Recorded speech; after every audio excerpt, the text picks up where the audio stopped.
Have you ever wondered how the pros get their mid basses to sound so clean and crisp in dance floor drum and bass? Well, today I'm going to be breaking down the 3 levels of a dance floor mid bass. Welcome back to Inverse Audio. As always, I'm 5X, and today I'm really giving you guys a secret sauce. You guys have been requesting this video a bit, so I thought I'd finally go ahead and make it. As always, if you've enjoyed the video, then please leave it a like, leave a comment with what you want to see next, and without any further ado, let's get right in the video. Euphoria, euphoria,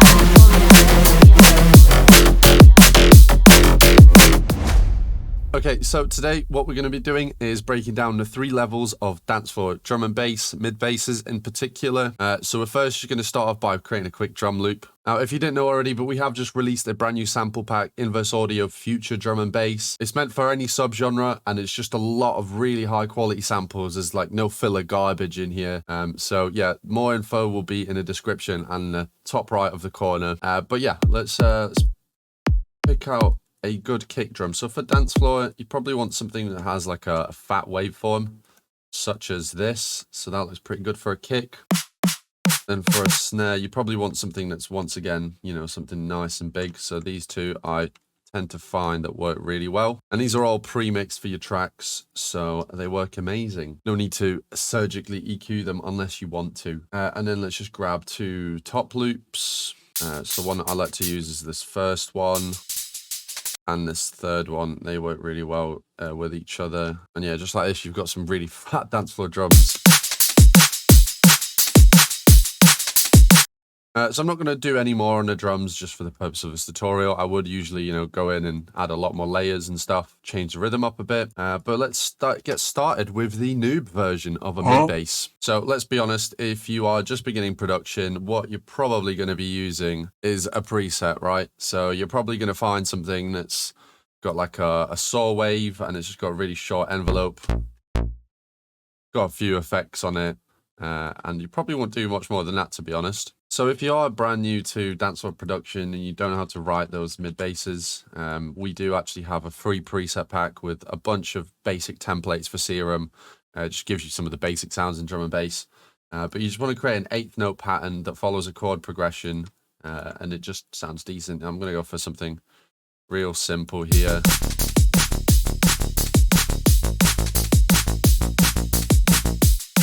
Cool. And then what you might do, I mean, this patch is like, for example, velocity sensitive. So what you might do for a bit of variation is change the velocity, which, you know, sounds pretty good. But there's definitely a lot of improvements that we can make. So let's get on to the intermediate. Right, so now you're an intermediate. You think you've got a bit of basic knowledge behind you. You've just gone ahead and watched the Sub-Focus Masterclass of Solar System. And you think the secret to a dance floor mid bass is an I-Can-Has kick. Whilst this might be partially true, there's definitely a lot more things that, you know, you can do to improve. So for example, you're definitely going to throw a filter on there and make a nice short decay, and then chuck the envelope onto the cutoff there.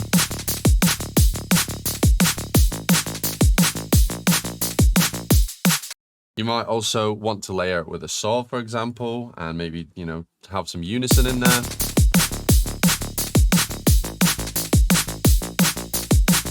You might use some hyper, for example, and then probably distort it as well. And then what you might even do is automate the cutoff or the amount of it using an automation like so. So what you might do is bring it up eventually and then just sort of like copy this automation.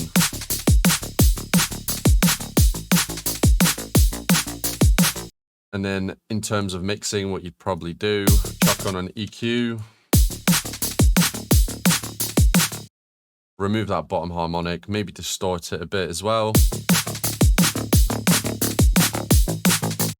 And then lastly, add in a basic sub bass, which if we put together, there's 2 different ways to do this. One, you could just copy the 8th note pattern, which sounds all right. I just prefer to have it held. I prefer to have it held like along these notes. So this is how the intermediate mid bass would sound.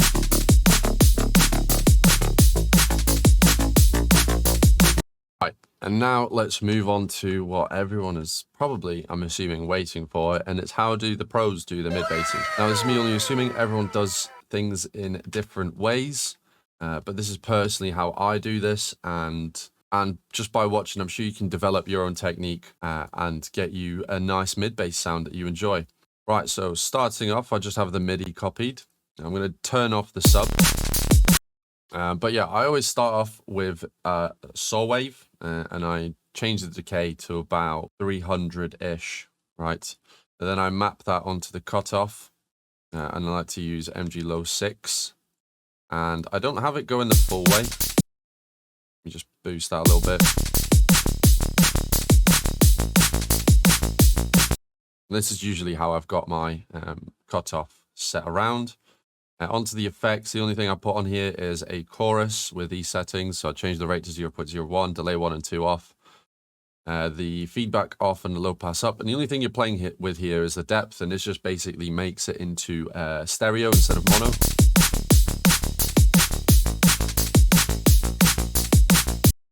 And this is actually more of a mono compatible stereo. So rather than like using voices and then when you turn it to mono, all that volume's destroyed. It's better to do this and use the chorus. So now if we turn our attention to the mixer, first thing that I usually load up is a EQ. Let me just solo this. And what I do is I remove the fundamental, aka the sub. If you really wanted to, you could literally just do it within the serum itself. So if you click on this little pencil tool, and you can just take out that bottom harmonic. And this will save you doing some finicky EQ. The next thing you probably want to do is maybe duck the mids a little bit around this area. I'm going to give it a boost right here as well. And now this is where the secret sauce comes in, is by using a disperser. It's a plugin by Kilohertz. It's very, very cool. So all you do really is you just chuck it on, turn up the amount if you want.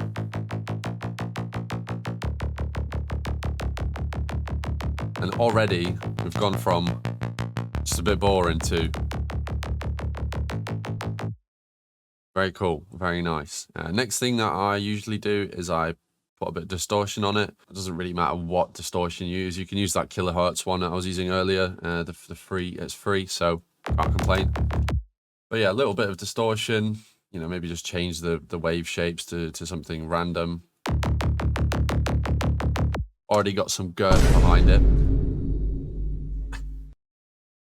Next what I do is I'll clip it. So for this I use, here's another bit of secret sauce, is the gain reduction. Turn off the slay and turn up the gain all the way. And this is a clipper and saturator in one, so it will just get you the max sort of perceived loudness.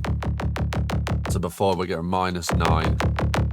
After we're, you know, still sort of hitting that -9, but it's considerably a lot louder. One quick thing before we move on to duplicating the layers, make sure you grab a mod and then, or a macro, apply it to the length of the decay, so then we can sort of automate this later on and give it this sort of sound. It just changes the length of it, and you can use it as like a rhythmic tool almost. So let's go ahead and clone that. So this is going to be our second layer. So for this, what are you going to put it on its own mixer track? What I usually like to do is, this is like my FM layer. This is where like the tone of the sound comes from, and this is where I can make a mid-bass sound unique in tracks. So sometimes I like going for the I Can Has kick, but using it with FM.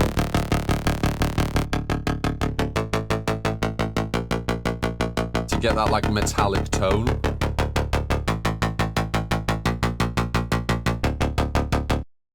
And I won't do anything else on the effects. It's all the same. In mixing, start off by removing that lower harmonic.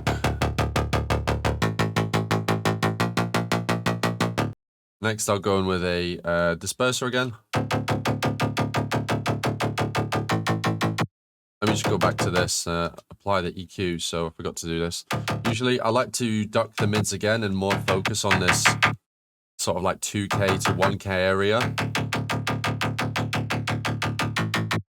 Then once again, we're going to distort this a bit. Just go with the standard kilohertz.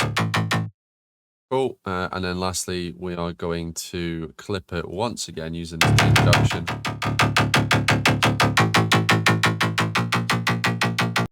And that's what I would do for that layer. So let's give it one last final clone. And what we're going to do here, copy the MIDI once again. So get rid of that oscillator beat. For this, you probably want to go for like a monster wavetable, something quite metallic sounding.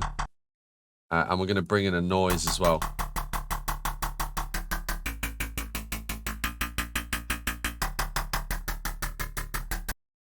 Now, once again, you can just play back with any of them and get a different tone every time.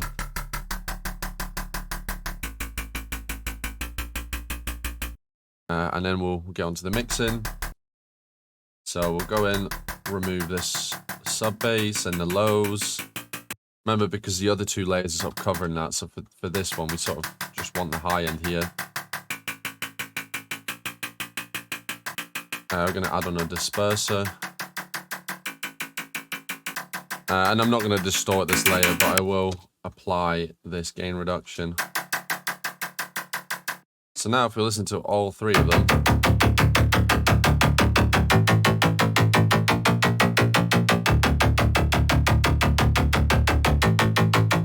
that is quite chunky, but let's process them together. So first of all, we want to remove the low end.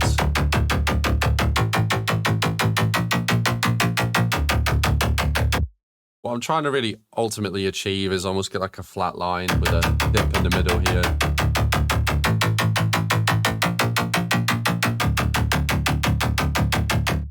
And this is going to create some space for your tracks by doing this for everything else in the song. Cool. Then just sort of glue these. What we can do is chuck a slight OTT. I mean, there's, you know, what you do here is really up to you. And then we can also maybe distort it slightly. And then we'll clip it once more just to get the fatness. So we've squeezed the life out of this like 7 times now.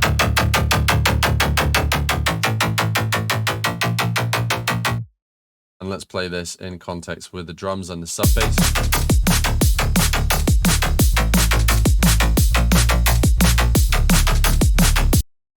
And if you're not too happy with the sound, you can always go back to the second layer and, you know, play about like the wavetable position, or even just change the wavetable entirely.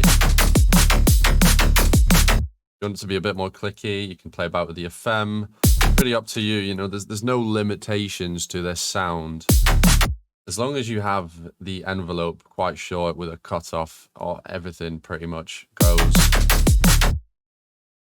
And then for an extra little source, what we can do is we can quickly create an automation clip by moving this, going up here. And then if I just move this up here, if we double click on the automation and pull up the other serums, we can actually apply more than one automation to each serum, as in, so this controls more than one parameter, sorry. So now it's controlling all of them. And then what you can do is you can raise it, but for some reason in FL Studio, the macros are slightly delayed, so you have to move. If I wanted to make this note longer here, so these are all 8th notes, remember, like so. If I wanted to make this one longer, I would have to shift this back a square. What's that, like a 16th or something? Probably works different in other doors, or maybe just mine. And then you just want to find like a cool pattern.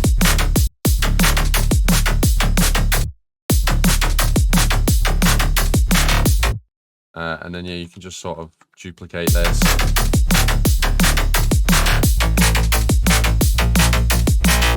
And one last tip is, I'd recommend that you spend maybe just like half an hour in a project where you're just focusing on the mid bass and you make something that you really like.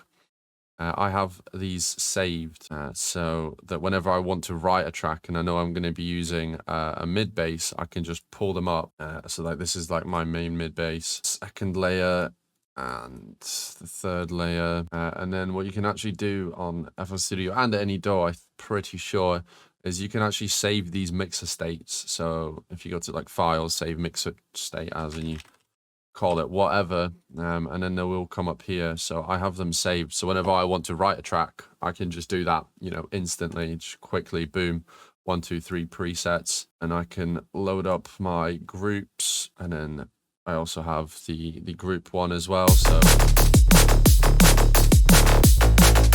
This is what the one that I use sounds like. It's very similar, just a bit more grungy, I guess.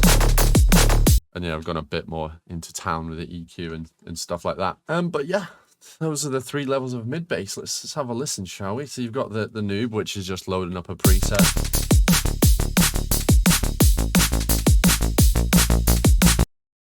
Then we've got the intermediate, which, you know, you might make your own patch from scratch, but it's limited to 1, and you've separated that sub bass.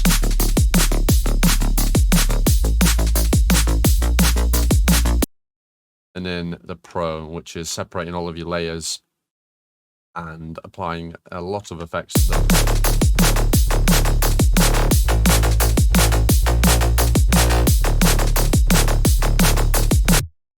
But yes, guys, that is everything for today's video. I hope you have enjoyed. If you're interested in the sample pack, then you can download it from the description below. If you're interested in any one-to-one tuition, I do also offer this. If you want to see a lot more insight into production, such as this, more information is in the website once again. Leave a comment with what you want me to cover next. If you want any more, maybe more comprehensive tutorials onto one element. And yeah, with that being said, I hope you guys have a nice day, night, weekend, whatever it might be, and I'll catch you next time. Peace.